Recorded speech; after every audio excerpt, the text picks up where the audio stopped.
एबे किंतु बिहार रे जभली भाव रे एग्रेसिवली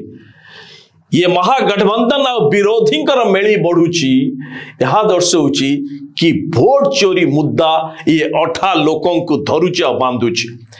ये निर्वाचन राहुल गांधी जेबे ठारू ये तांकर पदयात्रा बा रैली आरंभ करिसंती भोट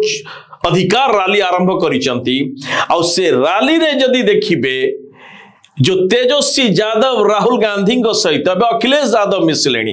और अन्य नेता भी आसिक मिसले किंतु दुई जनकर नारा को जदि देखिबे एक कॉम्बिनेशन देखिबे जे बिहार लोकों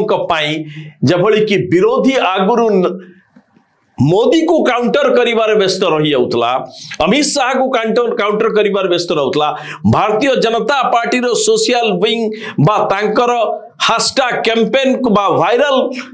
न्यूज व वायरल नैरेटिव्स को कैंपेन करिबारे तांकर समस्त शक्ति सरी जाउतला। एबे जस्ट उल्टा हवा आरंभ होइछि। एबे विरोधी लीड करूची निजम नैरेटिव्स को नहीं की